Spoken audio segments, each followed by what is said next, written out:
Magandang tanghali, magandang hapon, magandang gabi po sa inyong lahat mga kaibigan. At saka isang magandang umaga na rin sa mga nasa iba't ibang panig ng mundo. Ayan, mag-video at ng baka may makarinig pa ay sayang. Sabi ko nga po sayang yung oras na bakante. Ako naman po ay hindi pa makakatulog sa oras na ito. Mainit po ang panahon mga kaibigan, kaya tayo po ay magkwentuhan. Magkwentuhan po tayo patungkol po sa salita ng Diyos, patungkol po sa mga nangyayari ngayon. Bakit ayaw na pong tantanan ng bagyo ang ating bansa? Grabe na po. At sa oras na ito mga kaibigan, kami po ay naghahanda din kung anong klaseng paghahanda ito dahil dadaanan din daw po ng bagyong si Pepito ang Laguna, at sa oras nga po ito ang Laguna ay nasa signal number 2 na.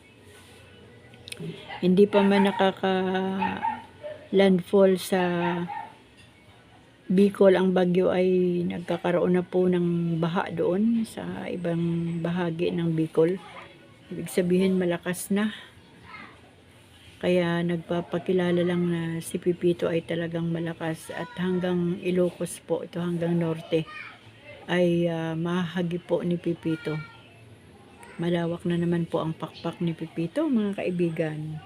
Pero magpaganon pa man mga kaibigan,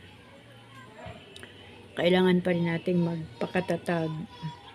Kailangan pa rin nating magtiwala sa Panginoon, kasi kung takot ang iiral sa atin, ay nako, lalo po tayong mahihirapan. At meron lang po akong babasahin na isang verse dito sa Isaiah chapter 41 verse 10. Ito po ay paborito kong verse. Sabi po dito, ako'y isa sa iyo, huwag kang matakot. Ako ang iyong Diyos, di ka dapat mangamba kanino man. Palalakasin kita at tutulungan, iingatan at ililigtas. Ayan. Kung meron man pong mga ganitong sitwasyon o parating na bagyo, huwag po nating pairalin ang takot. Tayo po ay lalong magpakalapit sa Panginoon, at lalo po nating gawin yung mga bagay na sa tingin natin ay makakatulong sa atin. Sabi ko nga po kahapon pa dito po sa ibang vlog ko at sa mga kapitbahay na rin, ihanda na ang mga dapat ihanda. Maglagay ng damit sa bag, yung mga gamot, tubig, konting biskwit, kumbaga kung ano yung pwedeng ilagay sa bag na makakatulong sa panahon ng bagyo ay ilagay na, para anytime na may umikot na kailangan mag-evacuate ang mga tao, ay dadamputin na lang yung bag, at mas mabilis na kilos. Hindi po pwede na yung andyan na yung bagyo ay tsaka lang mag-ready Pero higit sa lahat, syempre ang ihanda natin ang ating relasyon sa Panginoon, at ang pinakamahalaga yung ating pananampalataya sa Diyos. Alam niyo mga kaibigan, naisip ko din yan. Bakit ganito na lang ang nangyayari sa Pilipinas? Bakit ayaw ng tantanan ng bagyo ang Pilipinas? Parang sa pakiwari ko ba, pakiramdam ko bilang isang tao, para bang galit na galit ang Panginoon sa Pilipinas. Parang merong inaayos at merong itinatama o pinaparamdam o pinapaalala ang Panginoon. Kaya talagang pag-isipin natin bilang tao, nakakapangilabot, nakakatakot. Alam niyo po yung napanood ko po doon sa Santa Ana, Cagayan ba yun? Grabe po, mga kahoy binunot. Mga kahoy na siguro ay sobra po yung laging doon sa maraming puno na pinutol doon sa kabundukan ng Cagayan o Tugigaraw ba o saan man galing ang mga kahoy na yun. Ang nakakalungkot ay doon po tumambak sa isang palayan. Nakakahabag po yung palayan na nandoon lahat ang mga kahoy, nagtambakan doon. Tapos kung yun man ay may laman pa na palay, so wala pong natira kahit isang butil. kundi ang natira po doon yung mga matitindi kalalaking kahoy na parang itinumpok doon sa lugar na iyon. At kung magtatanim pa uli yung may-ari ng palayan, malaking trabaho yun mga kaibigan. Hindi yun kakayanin ng isang tao na buhatin yung isang kahoy. So mga ilangan po yun ng maraming panahon, maraming lakas at maraming tao na tutulong para po maibalik muli sa palayan yung lupa na iyon. Grabe po, pati yung kanyang mga alagang mga hayop ay nangawala at isang piraso yung baka niya na nakaligtas doon. At hindi lang po yung taong yan ang nakaranas ng dilubyo. Grabe po ang dilubyo sa Cagayan. Talagang binira po doon ang bagyo na super typhoon signal number 5. At ito daw pong si Pipito ay may dala ring super typhoon at pwedeng mag-signal number 5. Ngayon po ang Bicol ay nasa signal number 4 na at ang Laguna po ay nasa signal number 2. Ang Maynila ay signal number 1 at marami pa pong lugar ng Pilipinas ang nasa signal number 4, signal number 3, 2, and 1. Kaya kami man po dito sa Laguna ay talagang naghahanda. Alam niyo po, itong ganitong panahon na parang akala mo tahimik lang, maalwan lang, payapa lang. Alam niyo po, ganito yung tema ni Christine na talagang hindi po nakapaghanda ang mga tao. Lahat kami ay hindi nakapaghanda. Alam niyo po, kulang na lang nailipad yung mga bubong. Kumbaga nabigla na lang. So, nawalan pa ng kuryente. Tapos wala pang charge ang mga ilaw, ang mga cellphone. Kumbaga mangangapa ka. Kasi si Christine dumating 1:00 ng gabi. Ito na namang si Pipito. Gabi na naman itong dating sa Birak, Catanduanes. At hanggang madaling araw ito ibibira ito doon sa kanyang dadaanan. At nakakatakot nga po itong kung ating titignan. Pero sinabi naman po ng Panginoon, ako isa sa inyo. Huwag kang matakot, ako ang iyong Diyos, di ka dapat mangamba, kanino man, palalakasin kita at tutulungan, iingatan at ililigtas. Yan, huwag kang mangamba kahit may bagyo. Ang kailangan lang natin ay intact ang ating pananalig sa Diyos, pananampalataya sa Diyos na siya na ang mag-iingat sa mga buhay natin sa oras na ang bagyo ay nandyan na, ay bahala na ang Panginoon sa atin. Basta ang kailangan lang natin ay ang ating pananampalataya kay Kristo at siyempre dagdagan na rin natin ang ating paghahanda. Talagang hindi po natin talaga alam. Kahit ako man po ay nagtataka na sa nangyayari na bakit sunod na lang ang bagyo. Sunod na lang. Kaya mga kaibigan, kung meron man pong makarinig nitong aking video ngayon, kung merong nais na ipadama ang Diyos o ipaunawa o mensahe ng Panginoon bakit sunod-sunod ang bagyo sa Pilipinas, i-check po natin ang ating sarili kung tayo ba talaga ay may tamang relasyon na sa Panginoon, kung tayo ba talaga ay totoong mananampalataya ni Kristo, kung tayo ba talaga ay namumuhay na nang naaayon sa salita ng Diyos, si Kristo ba ay talagang nakikita na sa ating mga buhay. Yan po mga kaibigan ang ating i-check sa ating mga sarili kasi talagang lahat po ng mga warning o babala, propesya ng Diyos ay nangyari na at patuloy na nangyayari at talagang maliban po sa mga bagyong ito na nakakagulat,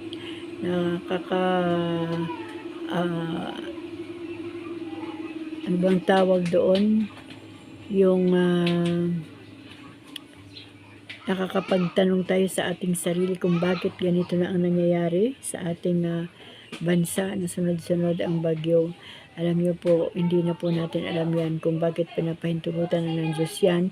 Basta ang alam ko lang talaga habang may chance pa, habang may panahon pa, ay pasensya nyo na po, maingay ang mga kapitbahay. Habang may chance pa, ay magbalik loob po tayo mga kaibigan sa Panginoon. Tayo po ay magsuko ng buhay sa Panginoon. Tanggapin natin ang Panginoong Hesus bilang ating Panginoon tagapagligtas ng ating mga buhay upang sa ganon, anuman po itong mensahe ng Diyos sa mga bagyong ito na sunod-sunod, ang mahalaga kapag biglang dumating ang Panginoon, tayo po ay nakahanda mga kaibigan. Nakahanda po tayo na kaunin o dagitin ng ating Panginoong Hesukristo. Mula dyan sa ulap ay kukuhanin po tayo dito sa mundo. Kaya yan po ang mahalaga. Alam niyo po ang bagyo ay kontrolado naman po yan ng Panginoon lahat. Lahat ng nangyayari ay kanyang kontrolado yan.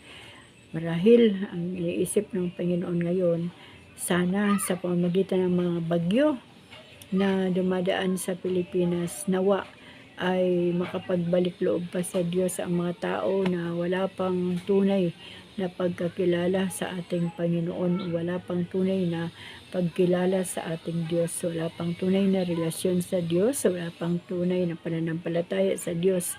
Kaya ang Panginoon ay nagpapapansin, kumbaga mayroong ginagawa ang Diyos para ating maisip na ay baka galit na ang Panginoon sa panahong ito, kaya nangyayari na ang lahat. Kaya mga kaibigan, habang tayo po ay naghihintay dito sa Luzon, dito po sa Southern Luzon, tayo po ay Southern Luzon yata, kaya sama po tayo. Kasi ang buong Luzon po ay mula po sa Bicol hanggang Norte, yan po, Luzon po yan. Kaya tayo po ay maghanda din. Ayan, napapansin ko mga kaibigan, medyo humahangin na.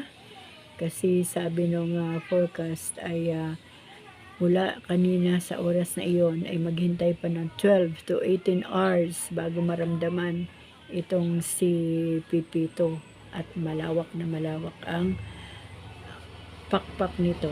Kaya yun mga kaibigan, basta tayo po ay manalig sa Diyos, huwag po tayong matakot, huwag tayong mangamba, hindi patuloy po tayong manampalataya, magtiwala sa ating Panginoon, dahil siya naman po ang mag-iingat sa kanyang mga anak at wala naman pong iba pa.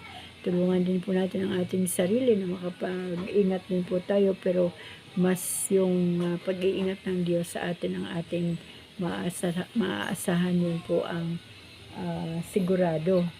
Kaya ako man ay habang may mga bagyo, habang dumadaan ang mga bagyo na yan sunod-sunod, habang may parating na bagyong malakas dito sa aming lugar, ay sasamantalahin ko pa rin ang magpahayag ng salita ng Diyos, dahil ito po ay chance na, ito po ay pagkakataon na habang papalapit ang pagdating ng Panginoon, ay magpatuloy pa rin po tayo sa pagbabahagi ng kanyang salita. Baka sakaling meron pang makarinig at makapagsuko pa ng buhay niya sa Panginoon ay maligtas pa. Sayang naman po.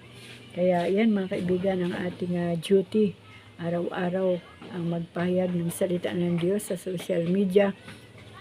Sabi ko nga po dyan sa nauna kong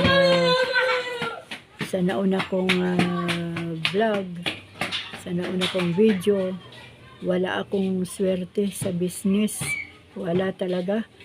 Baka naman dito ay pagpalain ako ng Panginoon sa pagpapahayag ng kanyang salita. Hindi yung pagpapalang material, kundi ang pagpapalang espiritual, na marami po tayong maani o maraming maani ang Diyos na kaluluwa o buhay ng mga tao na hindi pa talaga totoong kinikilala ang ating Panginoong Hesus. Ano po? Kaya dito na lang po tayo magtrabaho sa social media, kasi mas po ito dito, marami pong mga tao dito. Hindi po natin alam kung ano po ang proseso ng Diyos sa ating mga video. Dahil ako, sabi ko nga, para akong namimingwit na kapag ang isang mangingisda, kapag ibinaba niya yung bingwit niya na may pain, hindi po niya tiyak yun kung merong isda sa ilalim na kakain ng bingwit. So parang ang nangyayari din po dito sa aking YouTube channel, mag-upload lang po ako ng mga sharing patungkol sa Panginoon, mga patutuo, Bible reading, kasi Ang Diyos na po ang siyang bahala kung sino ang mga tao na kanyang bibigyan ng chance na marinig itong aking ginagawa dito sa YouTube channel ko. Kaya mga kaibigan, tuloy lang ang buhay. Huwag po tayong mapagod sa pagpapahayag ng salita ng ating Panginoon. At sabi po dito sa Isaiah 42 verse 1, sabi po dito, sinabi ni Yahweh, ito ang lingkod ko na aking itataas, na aking pinili at kinalulugdan. Ibubuhos ko sa kanya ang aking espiritu, at sa mga bansa ay siya ang magpapairal ng katarungan. Verse 2, mahinahon at banayad kung siya ay magsalita, ni hindi magtataas ng kanyang tinig, ang marupok na tamboy hindi babaliin, ilaw na aandap-andap niya ay papatayin, at ang katarungan ang paiiralin. Di siya mawawala ng pag-asa, ni masisiraan ng loob. Paghahariin niya ang katarungan sa daigdig, ang bansa sa malayo ay mananabik. Kapang karugtong nito, na maghihintay sa kanyang mga turo. Ayan. Paghahariin niya ang katarungan sa daigdig.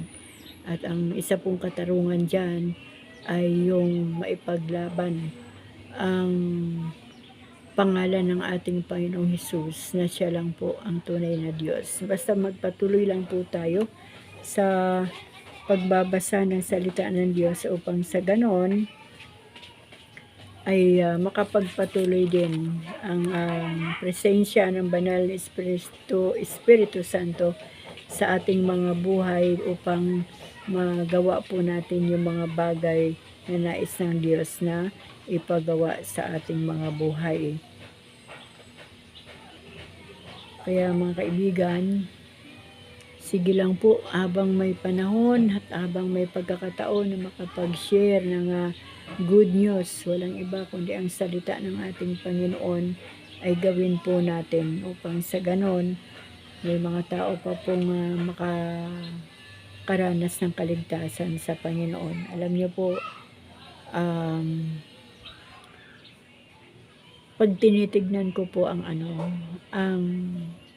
iba't ibang kwento ng buhay dito sa daigdig, meron talagang mga tao pa na gusto kasiyahan lang talaga, yung masaya kahit anong salita na lumalabas sa bibig, okay lang, basta ang mahalaga masayang damdamin. Kumbaga talagang yung kasiyahan ng mundo ay gusto nilang makamit, ngunit ang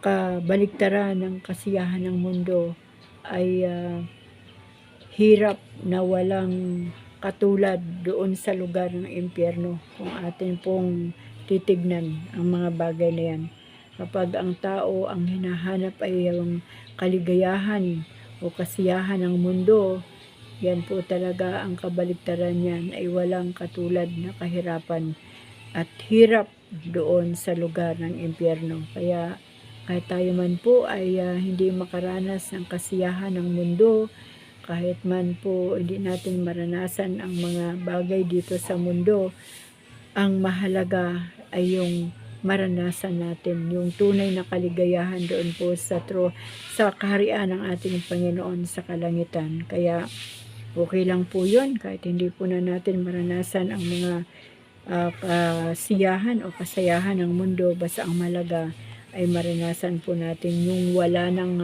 hanggan o walang katapusan na kaligayahan sa langit. Talaga naman pong dito sa mundo ay lahat ng kasiyahan na pang mundo ay pang mundo lang, at ang kaligayahan naman na pang langit ay panlangit lang. Kasi ang salitang kaligayahan at kasayahan ay magkaiba po ang meaning yan. Ang masaya at maligaya ay magkakaiba po ang meaning yan. Napakababaw po yan. Ang salitang masaya o saya, samantalang napakalalim po ng salitang ligaya. Kaya po ng aking nabanggit ng mga nakaraan na ang word na masaya o kasiyahan ay pwede lang naihambing doon sa bagay na, uy, nanalo ka sa loto, nagkaroon ka ng maraming pera, nagkaroon ka ng kasikatan dito sa mundo, ikaw ay kinilalang sikat dito sa mundo. Hindi po yan hindi po yan totoong maligaya kasi napakarami pong mga celebrities po ng mga foreigner. Sobra-sobra na po ang kasikatan nila. Marami na silang pera, marami ng tagumpay sa kanilang pinasok na buhay ay nagpapakamatay po sila. Ibig sabihin, hindi po sila totoong masaya. Pero yung word na ligaya, kapag ang isang tao ay nakaranas ng tagumpay, una sa lahat, nakilala niya ang Panginoon at namuhay siya ng tama sa harapan ng Diyos. Lahat ng kanyang nararanasan, natatanggap mula sa Panginoon, maliit man yan o malaki, kaunti man o marami, minsan nga wala pa, pero maligaya lang ang isang anak ng Diyos. Bakit mawala ng lahat? Basta ang Diyos ay hindi lang mawala sa iyo o hindi ka lang mawala sa Panginoon, ay talagang sadya pong maligaya po yan at wala pong katapat siya ng kaligayahan. Kaya yung saya po, dito lang yan sa sanlibutan. Pero yung kaligayahan at maligaya, pangkalangitan po yan. Hindi po yan for a while. Yan po ay panghabang panahon na at wala na pong katulad dyan ang salitang ligaya o maligaya sa piling ng ating Diyos, mga kaibigan. Kaya yan, lang po tayo, handa lang po tayo mga kaibigan, maghanda sa muling pagparito ng ating Panginoon, maghanda rin sa parating na bagyo na malakas daw, at maghanda rin sa plano ng kaaway. Tandaan po natin, lahat ng mga anak ng Diyos ay yan po ang punteriya ng kaaway in Jesus' mighty name. Kaya ang mundo pong ito ay hindi po madali makipaglaban dito kung wala po tayong tamang pananalig kay Kristo. Dahil ang mundong ito ay napakalupit ng mundong ito. Ngunit kung ang ating buhay ay laging si Kristo ang kasama natin, laging si Kristo ang laman ng ating puso't isipan, kahit man po malupit sa mundong ito, ay magiging maalwan po ang ating pakiramdam kasi alam natin na may Diyos tayo na magtatanggol sa atin, may Diyos tayo na tutulong sa atin at sasaklolo sa atin. Kahit gaano nakatindi ang bagyo, maniwala po tayo na ang Diyos ay kayang-kaya po tayong iligtas at tulungan. Kaya mga kaibigan, manalig lang at patuloy na magbasa ng salita ng Diyos para patuloy nating makilala ang Panginoon ng mas higit pa sa ating inaakala. Hanggang ngayon ay patuloy na nagpapakilala ang Panginoon. Naalala ko po itong panahon na ito, naalala ko na naman po yung ang aking mga magulang nung sila nabubuhay pa. At yung kanila pong testimony na nais ko rin pong ibahagi sa inyo. Panahon po ng tag-init, grabe po ang panahon ng tag-init, ay nagkabitak-bitak na po yung putik sa palayan, naninilaw na ang mga palay. Ng mga panahon na yon, ang nanay ko pa lang ang may tunay na relasyon sa Panginoon at pananampalataya sa Diyos. Ngunit ang tatay ko ay para pong si Saulo, nung hindi po siya si Pablo, ay persecutor po ng Panginoon si Saulo, di po ba? At yung lingkod na siya ng Panginoon ay Pablo ng kanyang pangalan. So ang persecutor po, number 1 ng nanay ko ay ang aking tatay. Di talagang halos nag-aapoy-apoy ang init po ng mga panahon na yon. At yun po ay dapat ay mag-aani na ng February o March. Pero doon pa lang sa simula ng pagtusok ng palay na nag-uugat pa lang ay inabot na po ng matinding init. So naninilaw na. Kaya sabi ng tatay ko sa aking nanay, "Uy, Amalia, sabihin mo anya sa iyong Diyos na paulanin niya kasi yung palay natin mamamatayan niya yon sa init.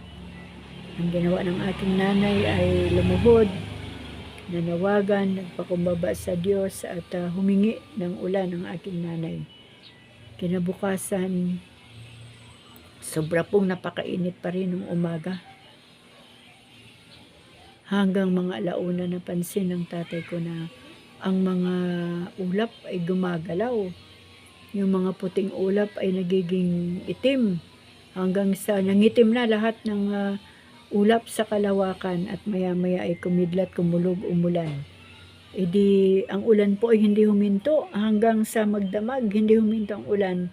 Kaya ang tubig po doon sa palayan ay umapaw na mas mataas na po ang tubig sa mga palay. Kaya sabi na naman ng tatay ko sa aking nanay, Amalia, tingnan mo yung Diyos mo. Nagbigay nga ng ulan, papatayin naman yung mga palay. Kaya ang nanay ko ay lumuhod uli. Panginoon, ipakita mo talaga sa aking asawa, sabi ng nanay ko sa Panginoon, na ikaw ay Diyos ng himala at Diyos na makapangyarihan at dumirinig ng panalangin.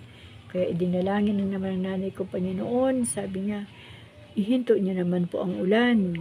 Kasi malulunod ang aming mga palay at ang mga palay ng mga tao na itinanim. At sa pamagitan ng paghinto ng ulan ay makilala ka ng aking Panginoon. Iyan po ay araw yata ang Biyernes yon o Sabado. Alam niyo po, kinalingguhan, hindi huminto po ang ulan. So okay na. Ay okay na, wala na. Hindi na nalunod ng tuluyan ang palay. Ngunit kinalingguhan, maaga pang nagbihis ang aking tatay. Sabi ng nanay ko, saan ka pupunta? O bakit Amalia? Masama ba niya na sumamba sa iyong Diyos? Ayan. So, yan po yung mga nakakatuwa naman, ng mga patutuo ng aking mga magulang. Marami pa pong patutuo ang aking mga magulang. Kaya, manalig po tayo.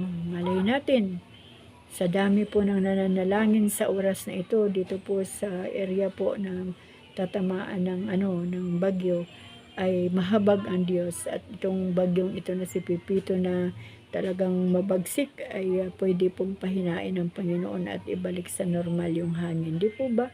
Wala pong imposible sa Diyos. Ngayon, kung pahintulutan naman talaga ng Panginoon na mangyari na dumaan ang malakas na bagyo, yan na po yung sign na huwag na po tayong magtanong, kundi lumuhod na lang tayo sa Panginoon at humingi ng kapatawaran, magsisi ng kasalanan at tatanggapin ang ating Panginoon bilang ating Diyos, Panginoon at tagapagligtas. Kaya mga kaibigan,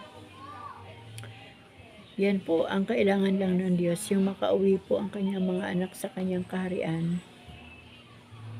Wala pong kailangan ang Diyos. Hindi po kailangan ng Diyos yung mga salapi, yung mga ginto, lahat ng mga material na maiiwan dito sa lupa ay hindi po yan kailangan ng Diyos kasi panglupa lang po yan. Ang nais lang po ng Diyos ay makabalik sa kanyang kaharian ang buhay ng mga anak niya. Yan lang po ang kailangan ng Diyos. Yung makabalik, makauwi sa kanyang kaharian ang kanyang mga iniligtas, nagpatuloy sa pananampalataya sa Diyos. Kaya yan lang ang kagandahan doon sa mga anak ng Diyos na marunong maghintay sa muling pagdating ng ating Panginoon. Huwag po tayong mainip mga kaibigan dahil ang pagdating ng Panginoon ay wala pong forecast. Walang nag-a-announce na, oy, darating na ang Panginoon, maghanda na kayo gaya ng isang bagyo. Ang Diyos po ay biglang darating gaya po ng isang kisap mata lang. Ang Diyos po ay darating. Kaya kailangan lang po natin maghanda talaga mga kaibigan. Maghanda lang. Dahil yan lang po ang pwede natin gawin sa kapanahonan ito, ang maghanda. Upang sa ganon, lahat po tayo ay madatnan ng Diyos na handang-handa na naghihintay sa Kanya sa Kanyang muling pagparito dito sa mundo upang kaunin ang lahat ng Kanyang mga anak na nagtitiis hanggang wakas na Kanyang ililigtas. Ayan mga kaibigan, hindi ko na po pakahaba-habain itong aking sharing time. Ang sasabihin ko lang po sa oras na ito ay ihanda natin ang lahat ng ating mga daladalahan dahil nga po may malakas na bagyo, pero mas ihanda po natin ang ating pananampalataya kay Kristo na kapag talagang pinahintulutan ng Diyos na humahampas na ang bagyo na yan, ay lalo po tayong manalig sa Panginoon upang hindi po tayo makaramdam ng takot, ng pangamba, kundi yung pananampalataya natin sa Diyos ay manatili upang sa ganun, kahit gaano man yan katindi ang bagyo, hindi po tayo malalaglag sa kamay ng ating Panginoon. Kaya mga kaibigan, dito na po natin tatapusin ulit itong ating Bible sharing, at tayo po ay magpapatuloy sa ating mga ginagawa na normal bawat araw habang tayo po ay naghihintay sa ating Panginoon. Maraming salamat po sa inyong lahat. Salamat po sa inyong suporta. Salamat din sa mga panalangin ng ating mga kapatid kay Kristo. Magpanalanginan po tayo lahat mga kaibigan. Ako man po sa inyo po na aking mga subscribers ay kasama po kayo sa aking mga dalangin, na hindi po lamang yung dalangin na Lord, padamihin mo ang aming subscribers, padamihin mo po ang aming mga views, lakin mo ang aming mga watch hour, kundi ang dalangin ko po ay makilala talaga natin ang lubusan ng ating Diyos at manalig tayo patuloy hanggang sa kanyang muling pagdating. More on po, ang prayer ko ay mga bagay na makalangit, at ang mga bagay na makalupa ay ang Diyos naman po ang siyang nagbibigay sa atin. Kaya mga kaibigan, patuloy po tayo sa Panginoon. At hanggang dito na lang po ang aking video. Maraming salamat po ulit sa inyong suporta at pagkikinig. Pagpalain po tayo at ingatan ng ating Diyos. Ganon din po ang ating mga mahal sa buhay at ang ating mga sambahayan, buong sambahayan. Amen.